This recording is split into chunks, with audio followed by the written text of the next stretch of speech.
All right, good. So good afternoon.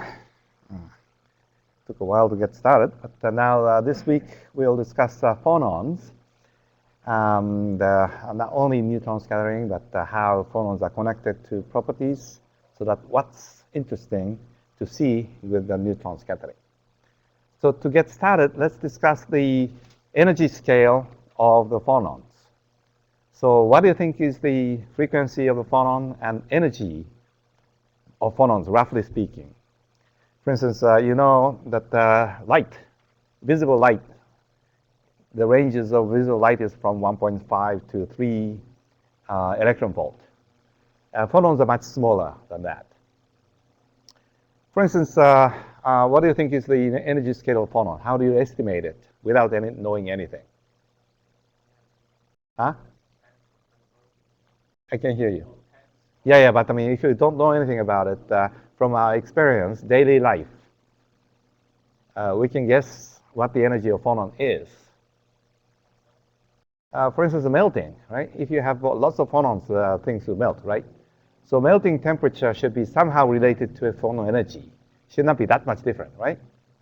And melting temperature of stuff is usually what, 1000 K or something, right? And 1000 K is about 100 millivolt. 1 millivolt is 11.6 Kelvin. So about 100 millivolt is a good estimate of the phonon frequency. It's a little bit of overestimate because in order to melt phonon, in order to melt solid, and you need more than one phonon, usually 2 or 3 phonons. So it's a bit of an overestimate, but the 100 millivolt is kind of upper bound of phonon frequency. Okay. Then you can estimate in terms of sound velocity. You may not know the sound velocity in solid because we only know the sound velocity in air. That's about 340 meter per second. Yeah? But in solid, actually, the sound velocity is not that much different, maybe 10 times faster, which is an accident because there's no reason why the sound velocity in solid and in air should be the same, right? Air is much less dense than solid in terms of, and also mechanism is different. So anyway, but it happened to be, sound velocity happened to be about 3,000 meter per second or so, or something like that. So from that, you can estimate the time the sound to travel, say, interatomic distance, say 3 angstrom, right? So from that, you can easily get the frequency to be about 10 to 13 hertz, okay? 10 to 13 hertz, so 10 terahertz. And 1 terahertz is about 40 millivolt. So the phonon frequency will be about 1 terahertz is 4 millivolt. So it's about phonon frequency will be 40 millivolt, okay? So 40 millivolt is a good estimate of this next page of this phonon frequency, okay? And therefore the phonon energy. So that's what we're talking about. So it's kind of comparable to KT. Room temperature KT is 25 millivolt, right? So regular phonon frequency is only, of the same order of magnitude, maybe a little bit higher. And of course, some phonons are slower than, smaller in energy than others. For instance, mercury is already liquid at room temperature, right? That is because melting temperature is low. But anyway, energy scale is about tens of millivolt. So it is reachable. That's why you have a lot of phonons even at room temperature. So next slides. Let's calculate the phonon dispersion. I don't get into details, but I'm sure you have done this before. So it's easy to, there's something wrong, something missing here. There must be something stopping the first line. Yeah, I don't know what's covering this up. Something is covering up. Anyway, so this is a classical mechanics. So it's simply you solve F equal ma, right? And U is the displacement out of this average position. And I is pushed from both sides atom I plus 1 and I minus 1. So in case of one-dimensional solid, it is just like that. And because of periodicity, we can use Bloch theorem. So we can write solution in terms of a plane wave-like solution e to IKU. I'm sorry, AKR. Ri is a position. So by solving that, you can get this sine k over 2 solution. So phonons go up linearly in the beginning and then bends over at the Brillouin zone. And of course, phonon has only one Brillouin zone because you have just atom, one atom. Can I go to whiteboard? So phonons are the vibration of the atoms. So let's think of, say, transverse mode. That is not a good choice, but anyway. So things like this. Okay.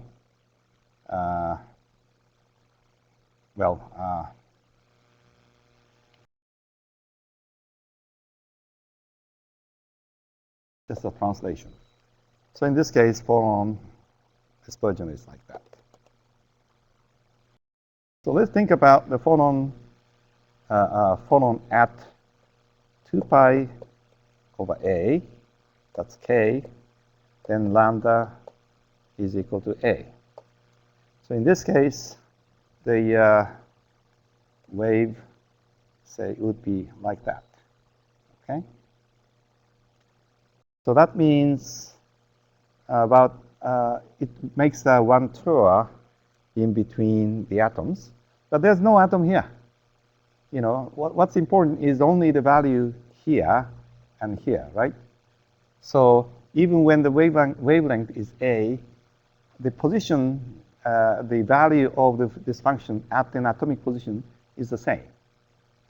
So the k is equal to 2 pi over a wave, and k equals 0 are physically the same as far as the phonon is concerned, right? If it is electron, you have electrons all over the place. So in this case, these two are not the same. But for phonons, because there's no atom in between, so they are the same. So that's why the phonon dispersion repeats, okay? Repeats many times. So it's like this half is sort of turned over by mirror image, turned over to the other side. So this action is called Umklapp in German. Umklapp is just folding. So this, because of Umklapp action, the phonon dispersion repeats many, many times. Okay?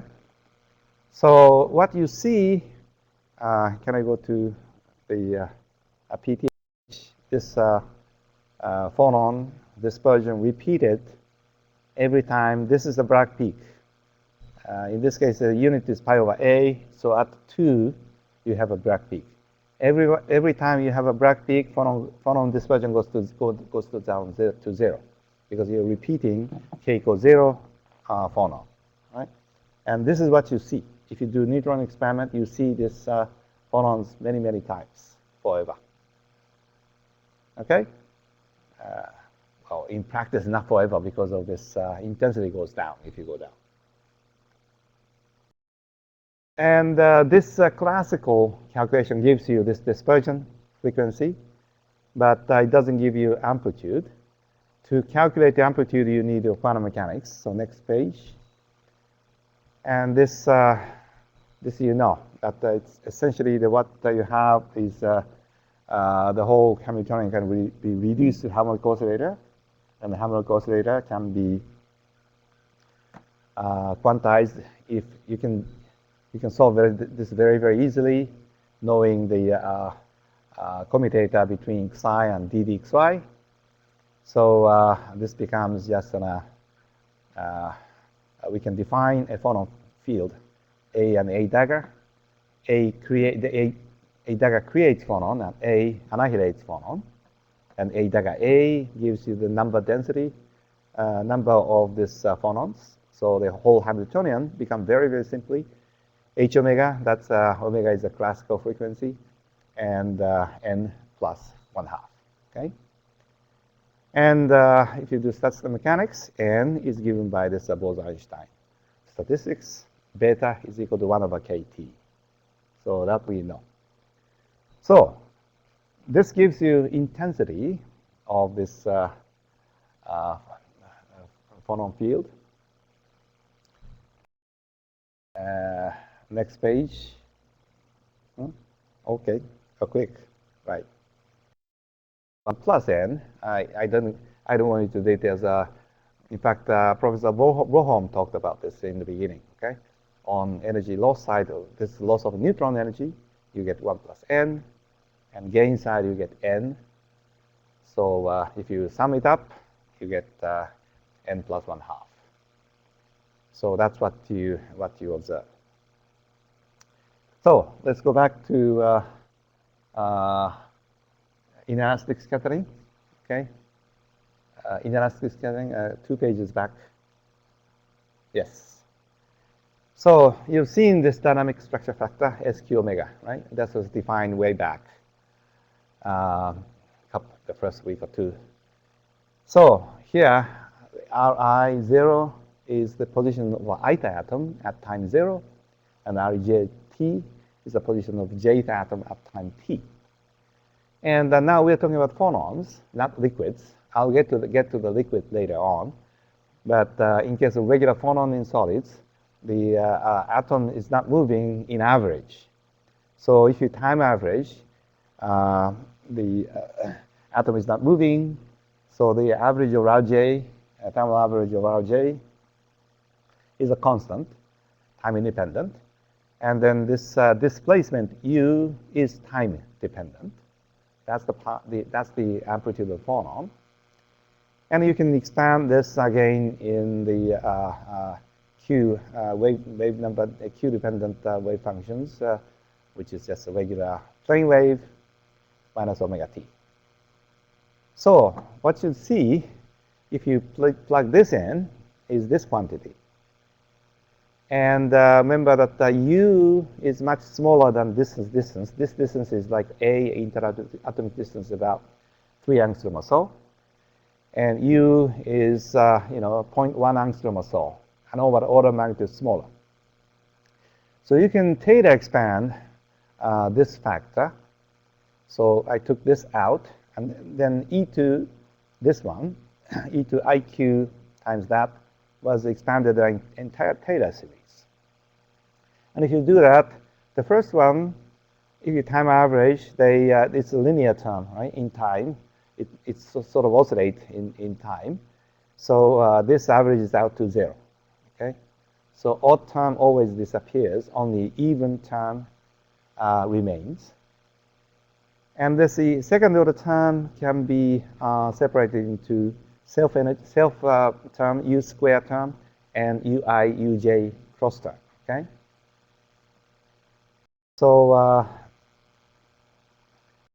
therefore, you have 2 kinds of SQ omegas. First is the one which does not depend on time. That's the this factor, the regular factor, lattice sum, plus 1 minus Q square U square. Okay, this after thermal average, of course, doesn't depend on time. So the first one is the so-called elastic scattering, no energy transfer. And second one is the inelastic term, which come from the other one, the cross term between I and J, right? So this gives you the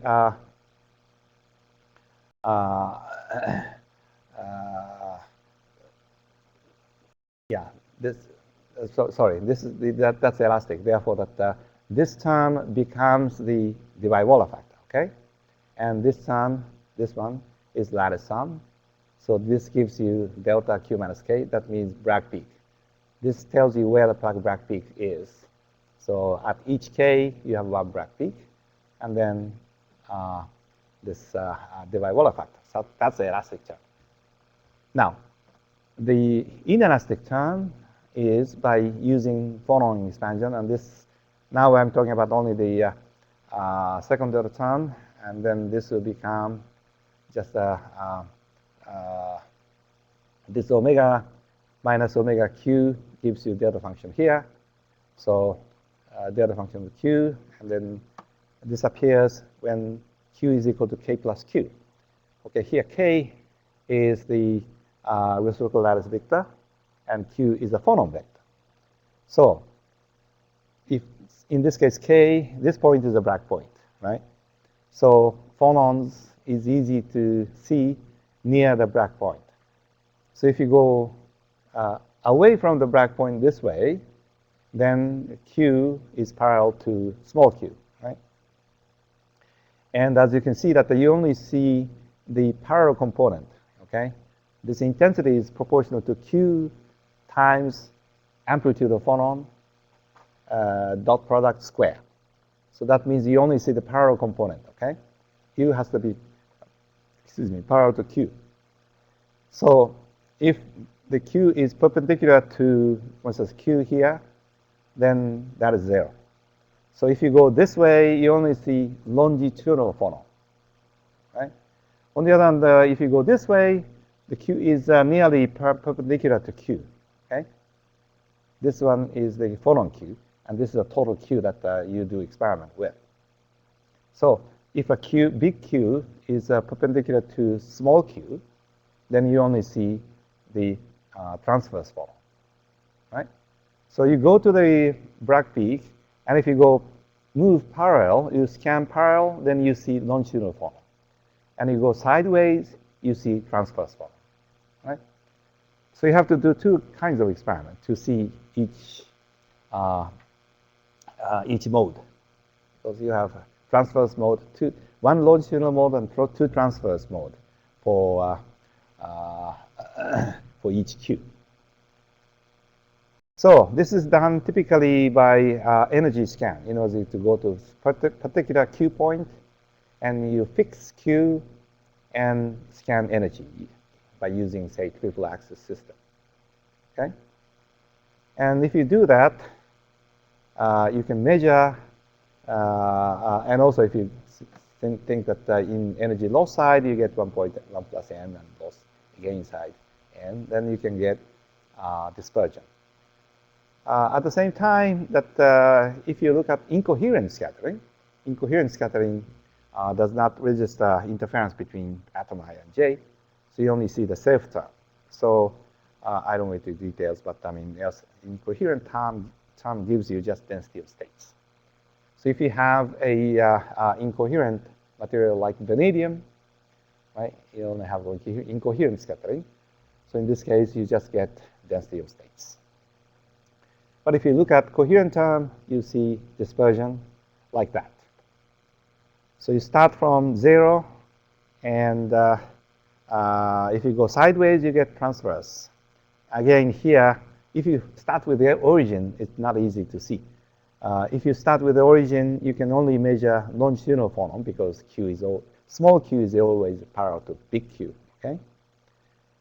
But it's usually we go to some lattice point, like, I mean, the reciprocal lattice point, like 100 or 111 or something, and then look around to see the phonons, right? And if you do that, this is the LLZ phonon along z-axis. You see longitudinal phonon and transverse phonon. And that's along 111 direction. The difference is bigger. And that's around 011 direction, etc. Okay? You can scan not around, for instance, not only at Brilliant zone, but at the edge of the Brilliant zone. Then you see these phonons. And these names are given by convention following this grid theory, indeed. and LT is again longitudinal transverse. Now, that is with triple axis system. You can choose particular Q and do energy scan. If you use time of flight, like spallation source, then you get SQ omega all at once, okay? All at once. So this is a typical result of this phonons. In this case, is the superconducting YBCO. So you can see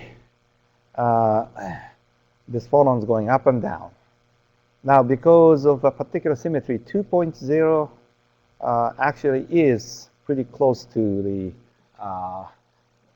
unit cell, because the unit cell is made of two atoms essentially. Kappa distance is A, but shortest distance relevant is kappa oxygen distance, therefore 2. But anyway, so that's a Bragg peak, okay? Bragg peak. And you can see that 2.0 and 4.0 has the same, very similar shape, right?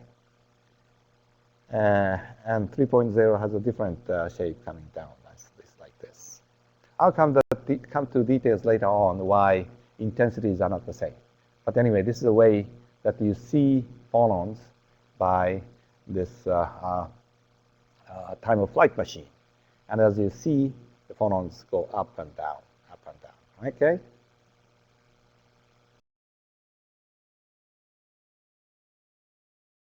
So, and from this, you can determine phonon dispersion like that. This is the longitudinal optical phonon, transverse optical phonon.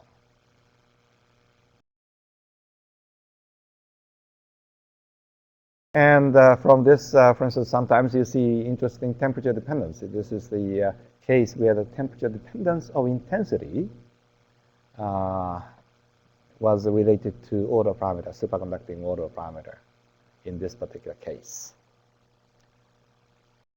I'll come back to this superconductivity later on. So this is just to show you how phonon measurement can be useful, okay? Now, let me discuss the width of the phonon, right? To make the long story short, usually in neutron scattering, the width is determined by the resolution of the machine. Machine resolution, which is typically 1 millivolt or half millivolt of that kind of things, okay? And this line width is usually, this resolution is too low to see the true phonon width. Phonon width is much, much shorter, sharper than the resolution of the machine. So you can go to a special machine. This is a case of so-called spin echo machine, in which energy resolution is achieved by spin echo machine. You heard about spin echo measurement from Professor Roger Pin, right? So by using this spin echo machine, we can achieve very, very high resolution. Here, unit is microvolt, not millivolt, right? Microvolt. So these are the typical phonon width, like 10, 20 microvolt, right? That's a typical phonon width. And the resolution of regular triple axis machine or the time of flight machine is again millivolt or so. So you cannot determine the real peak width with this regular machine. Inelastic X-ray also is about 1 millivolt in resolution. So if you wanted to determine the phonon lifetime, you have to do some special experiment. Regular experiment is not enough, cannot resolve this lifetime. So this is a very nice example. I come back to that later, but of superconductivity, and you can see that the phonon width is rather different, and it's very small at low Q in this case, which is because of a superconductivity. So that's, in this case, lead is superconducting. So below superconducting temperature, this phonon width become very, very narrow. And so apparent broadening due to electron-phonon becomes 0. Anyway, point is that the phonon width measurement is not that simple. So we need a special machine. The origin of this phonon width are usually two. One is the anharmonicity, which is present in all materials, okay? No solid is purely harmonic. Everybody has some anharmonicity. So anharmonicity comes because the interatomic potential is asymmetric, okay? Usually repulsion is stronger, okay? You know, if you come too close, you know, the repulsion is very strong. That's normal, right? If somebody comes too close to you, you push them back. Yeah? You're too close to for comfort. So repulsion is strong. And if somebody goes away, you don't necessarily keep him, you know, close to you or her close to you. So attraction is weaker than repulsion. That's human nature. So the atoms are the same. Repulsion is stronger than attraction. So this, the energy minimum is not really harmonic. Harmonic case is parabolic, right? And parabolic potential is symmetric. Minus and plus are the same. But in real potentials are not harmonic. So you have to add another term, typically cubic order, right? If you add the parabolic term, another cubic order, then the repulsion becomes stronger. In this case, this coefficient has to be negative, right? Then this makes the repulsion stronger than attraction, right? So this creates this asymmetry. And there are all high order terms like fourth order. But cubic order is important. You always have to have cubic order. And this cubic order harmonicity is the origin of this lattice expansion. If the system is completely harmonic, the lattice constant should not change with temperature, because increasing phonons, you know, doesn't change any the interatomic distances. But because of this cubic order term, the interatomic distance increases with temperature. So by measuring this thermal expansion, you can estimate the extent of the strength of this anharmonicity. So there's an old phenomenological theory by Gruneisen. Gruneisen theory gives you, for instance, relation between thermal expansion and harmonicity, for instance, specific heat due to harmonicity, etc. So what it means in terms of phonon is that, again, if you go back to the quantization of phonon, A was psi, let's see, psi plus I dd psi, right? So in the reverse, U, which is psi by alpha, is proportional to A plus A dagger, okay? So square term, it will give you A dagger A, but cubic term gives you such a 3 operator term, lots of them. And AAA is meaningless because this kills all the phonons, right? So then energy is not conserved. So the average of this is 0. But this guy, for instance, this creates 1 phonon and kills 2 phonon. This case creates 2 phonon and kills 1 phonon. These are active. So this is a typical case. So in this case, phonon Q is killed. And for phonon Q prime and the Q minus Q prime are created, okay? You know, because of this anharmonicity, phonon with Q splits into 2. You know, the phonon is scattered by anharmonicity. This does, okay, this is not an impurity, right? This doesn't require any impurity in solid. Even in perfect crystals, because of anharmonicity, phonons get scattered. Is it clear? Because of this anharmonicity. So because of that, phonon has a finite lifetime. So even in a perfectly pure crystal, you have a finite phonon lifetime because of this anharmonicity. Okay? And then this phonon scattering increases as you go up in temperature because there are more and more phonons, right? So the chances of, for instance, two phonons meeting increases. So that's the principal origin of phonon peak width. So phonon line cannot be delta function. It always has finite width because phonon lifetime is finite, right? And that is, again, because of the phonon scattering. So where does phonon scattering lead to?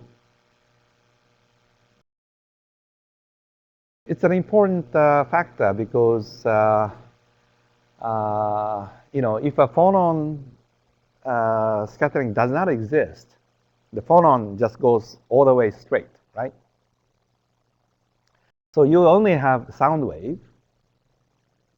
And essentially, there's no thermal conductivity. You only have ballistic sort of conductivity of heat by phonon. There's no diffuse behavior of thermal diffusion. As you know, if you put heat at one place in solid, the heat would follow diffusion equation and gradually spreads, okay? And the profile is Gaussian. And this is because phonons have finite lifetime and become a phonon cloud, okay? You know, that a single phonon decays into many, many phonons. And this is the way to achieve thermal equilibrium, right? Otherwise, you'll never get that. You'll never achieve thermal equilibrium. If one phonon is very high, have lots of energy, and others don't have, then the system never gets into equilibrium. So this harmonicity and phonon scattering is a very, very important mechanism for achieving thermal equilibrium. And again, actually, by measuring this thermal conductivity, we can estimate this phonon scattering intensity, right? So it's an important quantity. Next important origin of this peak width is electron-phonon coupling. Because particularly in metals, the phonons, therefore, that core is vibrating in free electron C. So if core of atom moves, then it is screened by free electrons. So this leads to electron-phonon coupling. So a typical term of electron-phonon coupling is like that. It's the lowest term, but the most important term, first theorized by Friedrich, and this actually became the basis for this superconductivity theory, BCS theory. It's essentially that the one phonon is killed, Q is killed, and electron of C minus Q make a transition to K. Okay, so this electron becomes that one. So in this case, is K plus Q becomes K, and then Q is created. So this is the phonon absorption. One electron absorbs phonon, and energy and momentum is changed. Energy momentum is conserved, okay?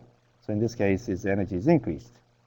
And in this case, is phonon emission. So energy goes down from K plus Q to K. So this Hamiltonian describes this electron-phonon coupling. And as you can see, this is not diagonal, okay? It's a non-diagonal term. So in BCS theory, I'll get to that later. This was diagonalized by so-called Bogoliubov transformation. And therefore, that electron and phonon become coupled. So as a result of this superconductivity, gap is created, okay? So here, this is an example that I showed earlier. This is a case of lead. So the peak width decreases very quickly, as much as 10 microvolt by going into superconducting state, right? This is the superconducting transition temperature. This is just below 4K, and this becomes very sharp. Okay, in this case too, the phonon peak width becomes narrow, right? Because in the normal state, the electron can decay into phonons, yeah. But in this case, but within the gap, this phonon happens to be in the gap. Okay, here, for instance, this is the gap temperature dependence of the superconducting gap. So this phonon, A, this guy is lower than the gap. So here, you're in normal state. You can decay, but here, this phonon cannot scatter electrons. Okay, pairs are too strong. So in this case, the phonon width due to electron-phonon coupling is gone, right? In this case, it's gone. Here, the phonon decays because of electron-phonon coupling. But here, below this temperature, below this temperature, anyway, below this temperature, that the phonon cannot decay into normal state. Phonon cannot emit so-called quasi-particles. So the phonon peak width goes down, okay? And then where it happens depends on what the energy of the phonon is. So essentially the point is that within the gap, phonons do not decay. And right outside the gap, actually because density of states of so-called quasi-particle is high, so you get the higher damping. Just above the gap, quasi-particle has a very high density of states. And because of that, you get a stronger damping. So electron-phonon coupling is clearly seen in the superconducting material.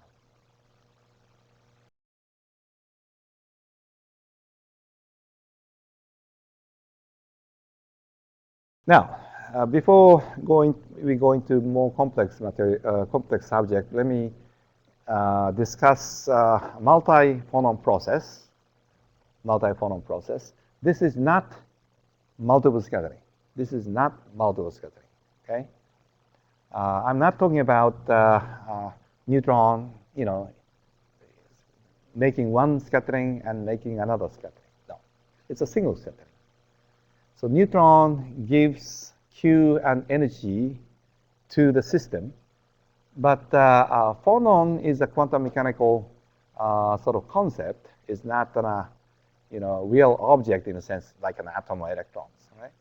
So you can make a collision with an atom or with a solid and can create 2 or 3 phonons at the same time. So that's what happens all the time. And particularly if a Q momentum of neutron is large. And if you come with a big neutron momentum, then you have a lots of momentum to give to phonons, right? And phonon momentum is limited to pi over A, right? So in this case, Q creates many phonons. So I'm still staying with the first equation, which assumes single scattering events, right?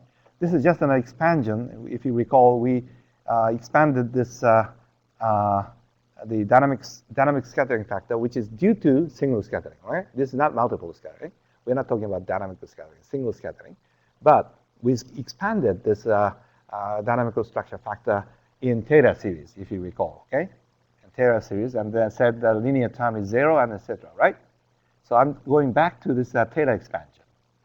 And then we said that this second term became this regular phonon, and we just discussed this term to determine phonon dispersion.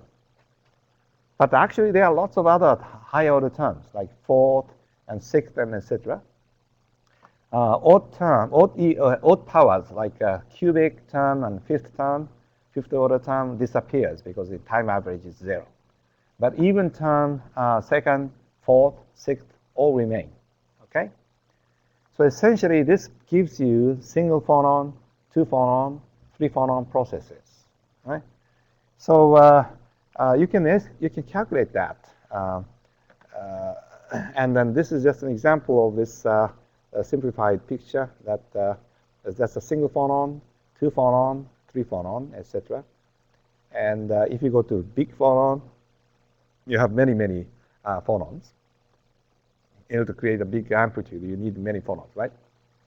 So that's the two-dimensional presentation of energy versus momentum. So this is the energy transfer versus momentum transfer to phonons. So the first, these guys are single phonon process.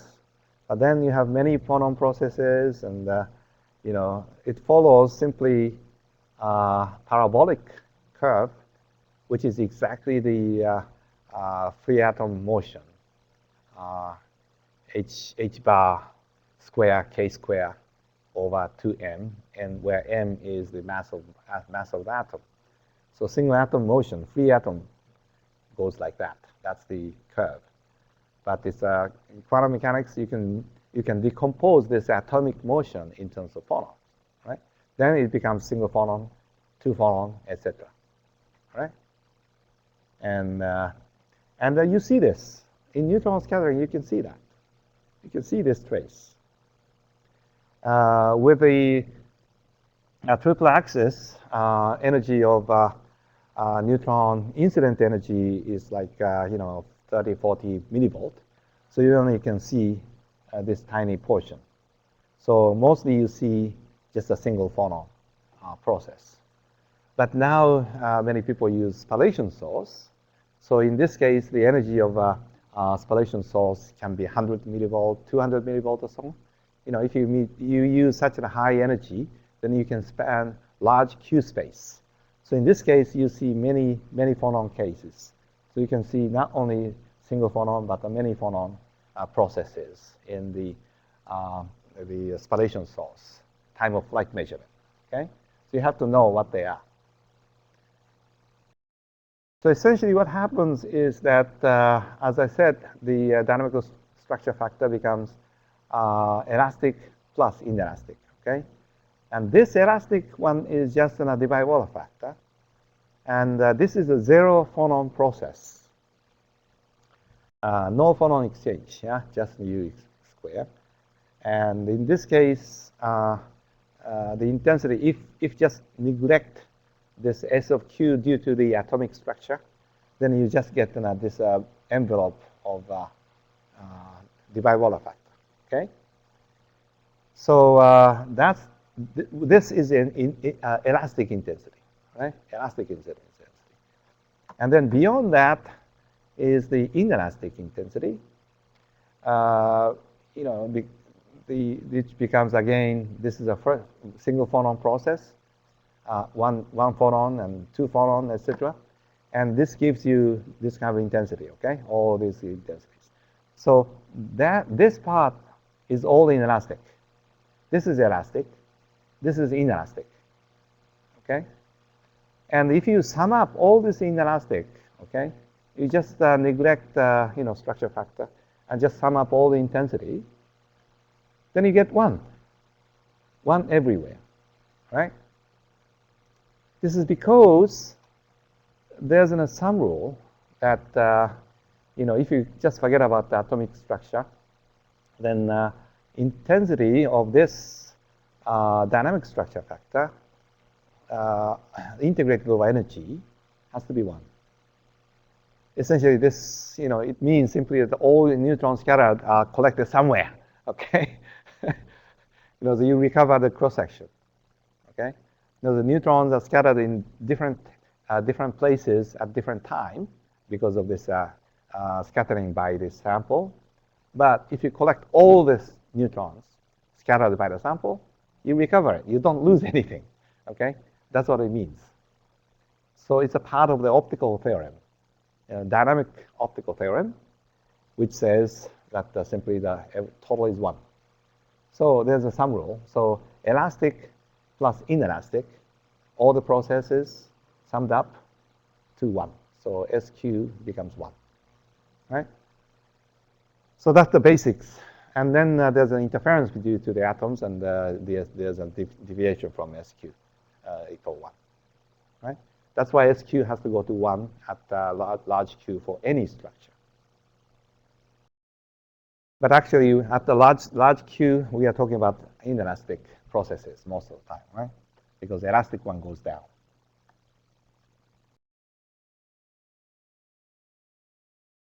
So now so far we discussed sort of basic properties of phonons and how these phonons are seen by neutrons.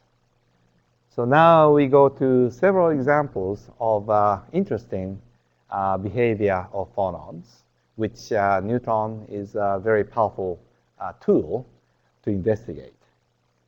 So one is the so-called soft phonon behavior, which induces phase transition. Okay, because if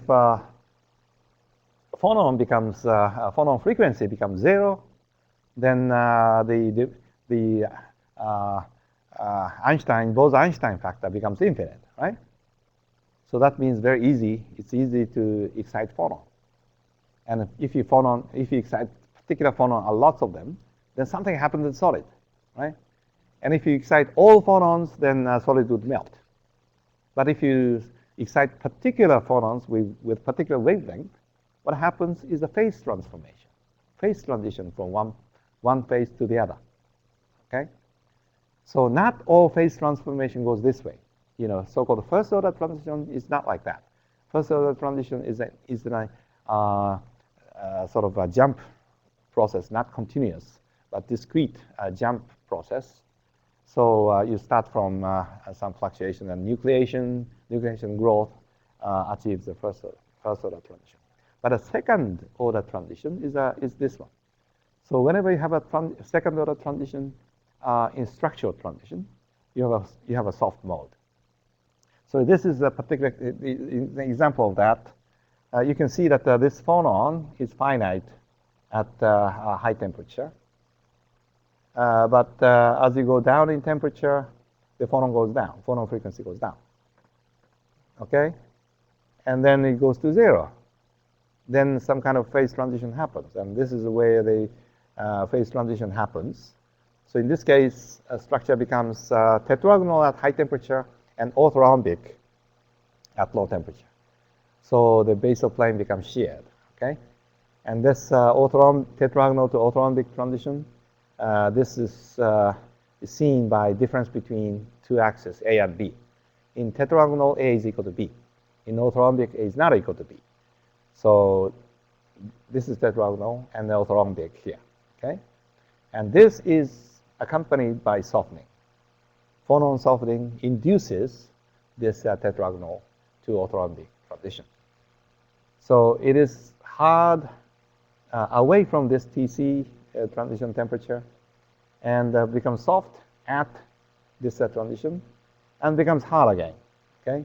It's hard here and hard here, but soft right here. Right? So this phonon softening induces a phase transition. Okay? This doesn't say about the origin, and that's a different story. Okay? But usually, this phonon softening induces structural transition. Right? It's a spectacular example, and this happens everywhere. There are a lot of cases like that. Okay? I'll come to that later on when we discuss ferroelectric transition. Ferroelectric transition is an example of this phonon softening. In that case, optical phonon becomes soft. This is a transverse phonon.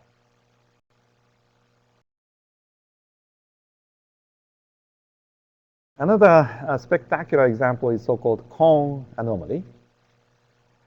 This comes about because of this electron-phonon coupling. When you diagonalize the electron-phonon Hamiltonian, you get this electron-phonon coupling, which I showed before, and this leads to BCS superconductivity.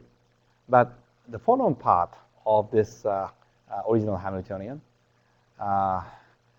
becomes this Kohn anomaly. So you can calculate this part by from original Hamiltonian, and you get that kind of expression. You can see that this is quite common factor for this electronic susceptibility of this Fermi C. Maybe you've seen this, prefactor is different, but exactly the same form for dielectric constant, so-called Lindhardt function. Lindhardt function of dielectric constant have the same this mathematical form. So that's the energy difference. In case of dielectric constant, this is not square. It's linear, not square. Square, this is simply because of phonon. But anyway, so dielectric constant is EK minus plus Q minus HQ, but not square. But in case of phonon, this is square. But anyway, the point is that this is singular when this difference is equal to that, right? It blows up. And then again, phonon frequency is much smaller than that. So essentially, when this is 0, this is become very big. And then K and K plus Q have to be different. In other words, if both of them are filled, then this is 0. If both of them empty, F is the Fermi Dirac the occupation factor. So if both of them filled or empty, then this is 0. This is non-zero only when one is full and one is empty. Okay, so typical case is like that, going from just below the Fermi surface to just above. Right. So Q is equal to 2kF is where this blows up. Right. That's a nesting condition, and because of the nesting at Q is equal to 2kF, you get a tremendous softening. So this is the case of some zirconium telluride, right? So this particular case, this QP is equal to the nesting wave vector, and phonon becomes very soft. And then it leads to, in this case, leads to, again, just like the other case, phase transition, right? It leads to phase transition, not this particular wave vector, which is quite small. So it leads to lots of big modulated structure, all right? So again, this is a spectacular case. But there are many cases where the phonon becomes soft at 2kF, right? And that is the Kohn anomaly.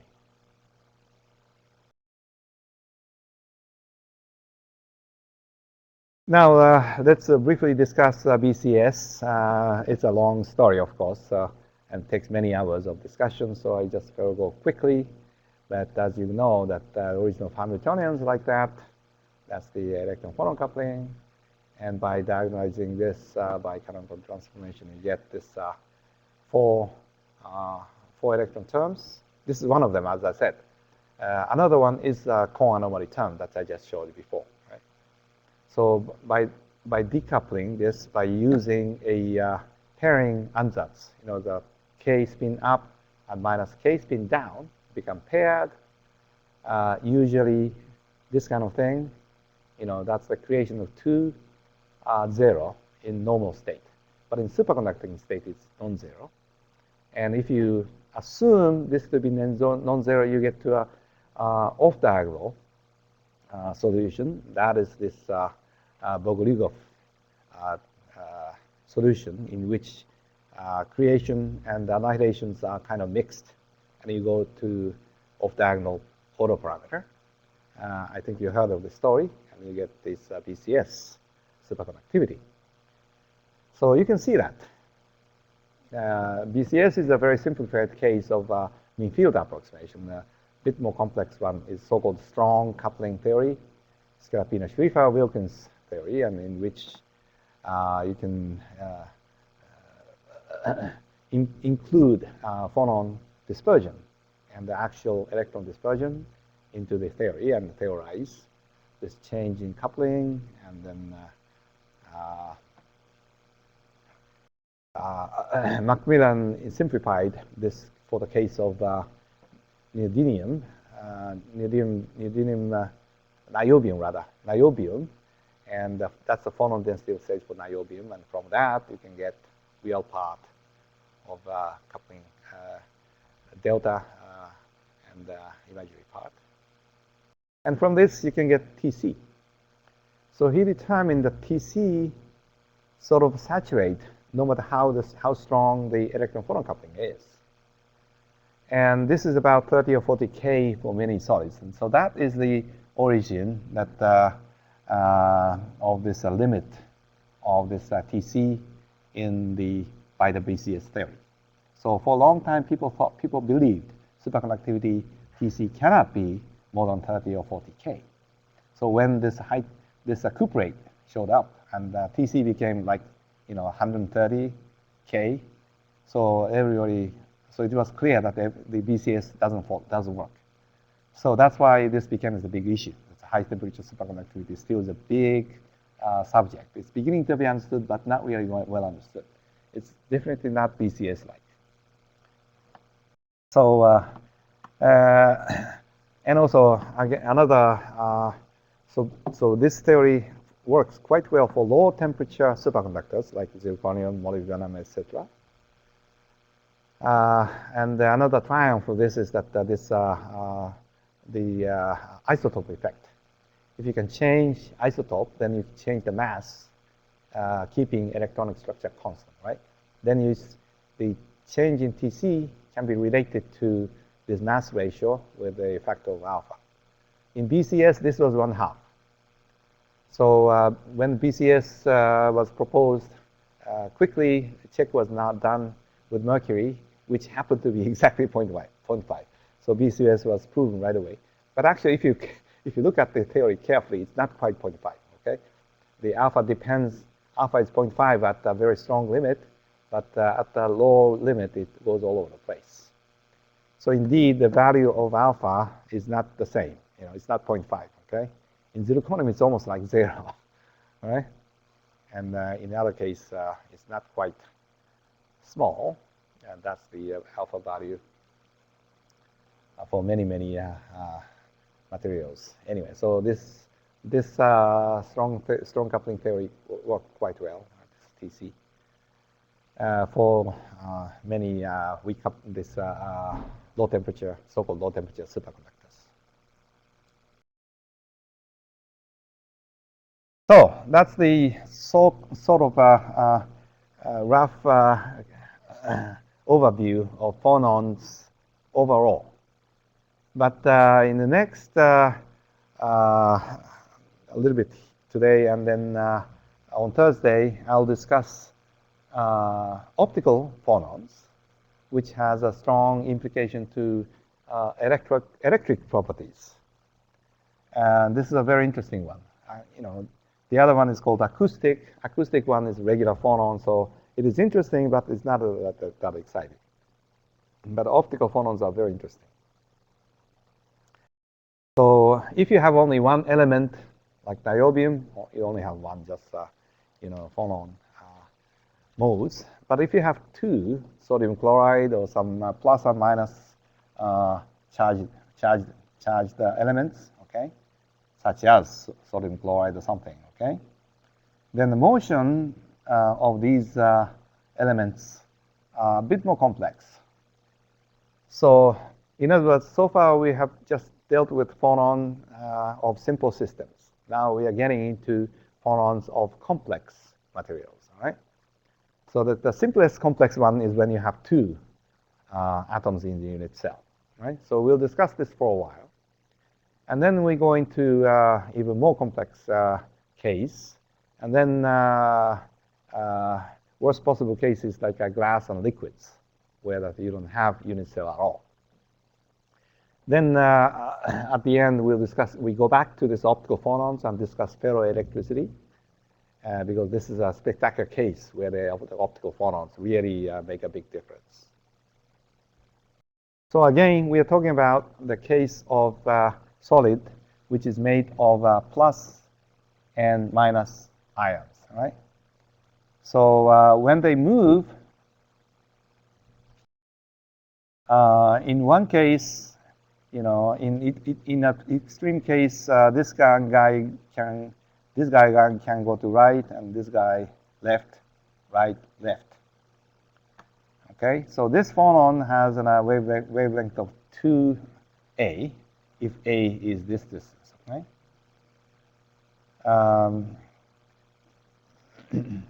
But if as far as this guy is concerned, this guy and that guy are moving in the same direction, okay? And this guy and that guy are moving in the same direction. So from that point of view, wavelength is infinite, okay? So wavelength of this could be 2a or infinite, depending on how you look at it. So that's the issue. So if you have only one atom, as I said, that the dispersion is like that. But when you solve the Phonon equation for two diatomic case, you quickly find that there are two solutions. Because, actual, if this is A, the actual lattice constant is 2A, right? Then if you have a single element, only one, the same kind of element, same kind of atoms, then the unit cell is A. But if you have two plus or minus ions, then lattice constant is 2A. So in this case, in terms of A, the Briand zone is not pi over A, but pi over 2A. Okay? So what happens is that the new Briand zone shows up at the middle. Because when we discussed the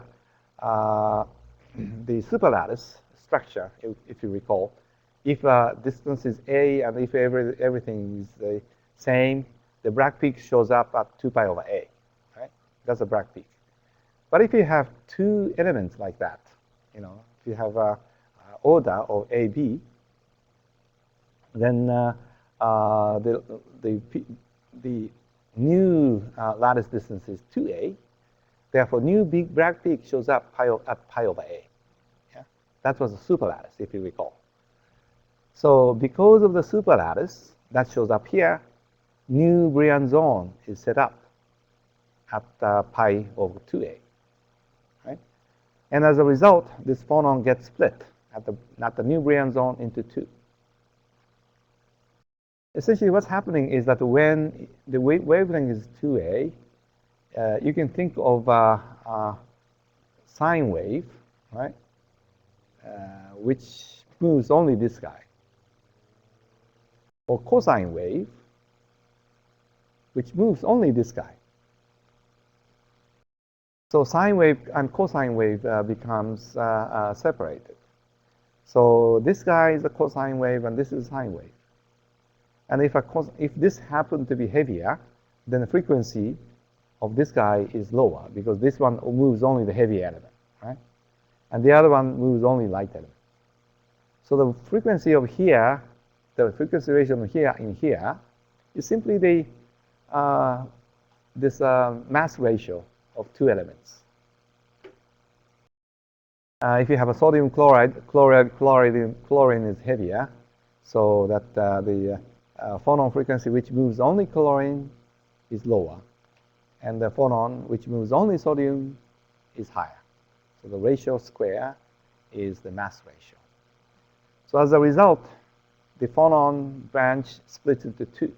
This one, low frequency part, and this one is high frequency part. And in this low frequency part, the atom A plus or minus things are moving more or less together. So this branch is called acoustic phonons. And in this branch, they are opposite, moving in opposite directions. So this is called optical phonons. So this phonon, which was the Briand zone edge in the beginning, is now folded by Umgrab, okay? Folded to the center. So that's why I said this phonon can have a character of either wavelength 2A or infinite. That means Q equals 0. So this Q equals 0 phonon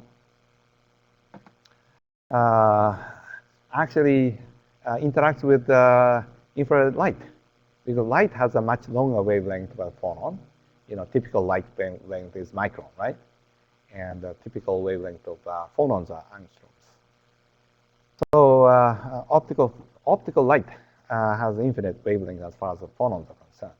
So that means if you have an electric field, then plus and minus would respond in different way, opposite way. So this guy would move to the right, this guy would move to the left. So as a result, this phonon interacts with light. And this frequency, as I said, is tens of a millivolt, while the frequency of regular light is 1 or 2 eV or something, okay? Few electron volt. So tens of millivolt light is not visible light. It's infrared, far infrared light. So this phonon interacts with infrared light. It absorbs the infrared with the same frequency, okay? So that's why this mode, this particular mode, is called IR, infrared mode, infrared active mode. And there are two kinds of this optical phonon. Some of them are active for infrared. Some of them are Raman mode. That's the Raman kind of mode, okay?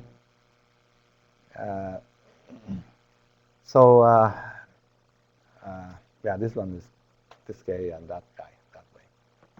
So there are two kinds of infrared and Raman mode. So either case, the optical phonons interact with lights. That's why it's called optical phonons, right? Optical phonons. And then as I said, it induces ferroelectricity, because if this becomes static, this displacement becomes static, then you have a ferroelectric dipole moment. So this optical phonons, particularly this IR phonons, are important for ferroelectricity. So again, if if a phonon becomes frozen, then you get displacement, and you get ferroelectricity. Of course, I'm exaggerating. Really, this displacement is not that big, but but a half an angstrom is possible, right? Now it's interesting that if you do, there are two kinds of IR mode. One is longitudinal, and one is transverse, and they are different in dielectric systems, because longitudinal mode has a polarization like that, okay, along the wave vector. So in this case, this induces charge, plus and minus charge, and this induces strong electric field inside, right? And this electric field adds to the frequency. But transverse mode is not like that. This goes left or right. So it does induce charge on the surface, but in average, it becomes 0. The interaction between this and that is not that strong, okay? So transverse optical phonon is softer, lower in frequency than LO. So there's an equation called Lidane-Zach-Steller relationship, in which this says that the square of the ratio of LO to TO is equal to dielectric constant at the 0 frequency, low frequency, and dielectric constant at high frequency, okay? High frequency means the frequency much higher than the phonon. 0 means much lower than the phonon, right? Not necessarily 0, but the static dielectric constant is epsilon 0. So what happens if ferroelectricity happens? Then there's a huge polarization as a sample as a whole. So epsilon 0 becomes huge. It has a huge polarization. This ratio becomes infinite, right? And then omega LO cannot be infinite, right? So what happens is omega TO, transverse optical phonon frequency, goes to 0 when the ferroelectricity is induced. So that is another spectacular case of soft mode. So ferroelectricity is the case of the soft mode, But in this case, the phonon TO phonon frequency goes to 0. It really doesn't go to 0, but it goes very, very soft. Okay? So barium titanate case, the soft mode of transverse optical phonon produces ferroelectricity. Good. So I'll stop here because it's over time.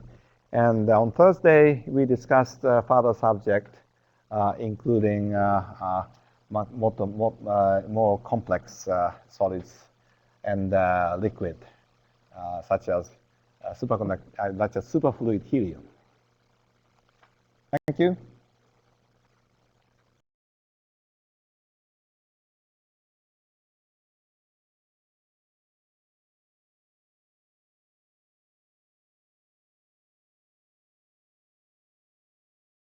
Any question? No? That's fine.